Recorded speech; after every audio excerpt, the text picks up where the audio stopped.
Oro temawa maga lit kod kuyo bende ne anyuola mar Roslina Odede. Wadhi nyime koda weche manyien nyakoro mogojwang' kaka ndalo medo sudo kendo much nyasi maga loro kendo mar yao higa bende koro sani rumo.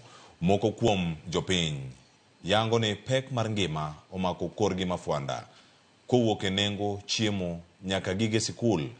Giwacho ni ridruok e nengo mar ngima koro chunogi mar manyo yore mago mag rakruok gi midhiero makamagi.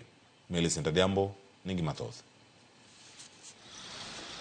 Higa 2025 ochakore gi moko kuom oganda ka yango ni midhiero mar nok mar omenda limbo e ofukgi. Gilero ni medruok e nengo mwandu mochuno kaka chiemo kod gige somo medo miyo ngima ridore negi mokalo. Chakre chiche nyaka e miere, midhiero makama nenore lela kata obedo ni oganda kod jouso kedo matek mar dhiro ngima nyime. Ochopo Januari, kila ng'ato ywak.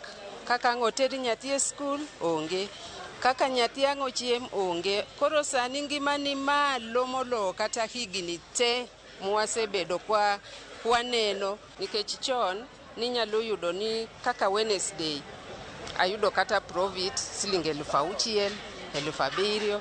To sani, mondi yudi siling 2,000 tek. Familia bende pek mar ngima thung'o gikia kuma gichom ka gimany chiemo koso gimany yore somo. Buge ncho nyiewo dasan A4 nonyiewo 800 sani nonyiewo 1250.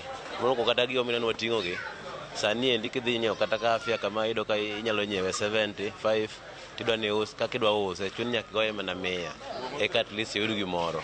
Gima timore ni kido pesa matin koro ikieni nyiewo buk ekeni nyiewo chiemo. Sani kidhi nyiewo chiemo ka ka chiemo medi kiduogo ka ido ka buge medi nyathi dwaro chiemo nyathi dwa dhi skul nyathi kod kitamo no kitere skul ruto ni kodi ka idwa no twe idweche adek kitamo tero nyathi ratiro mare koro wan gimo timo ake. Ne Johan Rech kaka Josephine Odhiambo kinde nyasi Christmas kod loro higa kelo ne giga yuto mabup. Higa ni ohala ne odok piny. Koro maromo tarik 20 Disemba.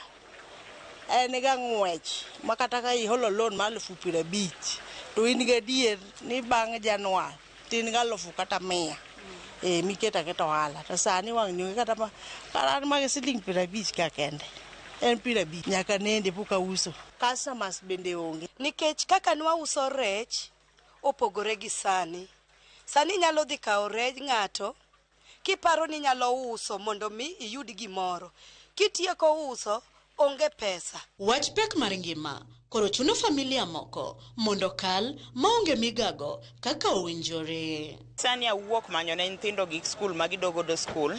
Ayudo ka moko bech gi oidho ni malo kabisa matama to chuna ni nyithindo be nyaka chiem seche ma an kod gi e ot.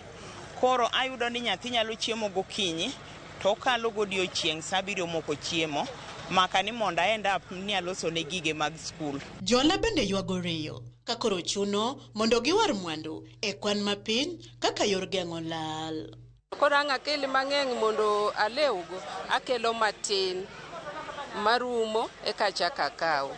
Chuno wani okwamed bei nikech kwamedo bei rech mani uso 250 idwa kono customer ni 300 customer bro weyi. Koro wawaro matin. Kana waro 50 kora kawo 20. Kech waonge storage maber. To anto gimomora ni waonge jo form 1 madhi sikul. Nikech form 1 ema dhi e sikul to dewa bedo gi shida. Nikech koka wanyiewo mattress, wanyiewo buge, wanyiewo ang'o sanduge, school fees. Koro sani chuno ni mondo ket wang' teko eka diusi.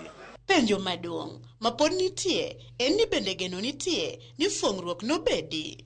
Sani ngima onge odiochieng' ma ngima bro lokore Kenya ka. Sani gima watimo ni wadhi e puothewa wapuro wayudo chiembwa alot ka ni e puodho to in gi bando inyalo rego oduma gorogoro achiel siling 10 inyalo kawo alot mantiere tichwado gi chumbi to nyithindo chiemo.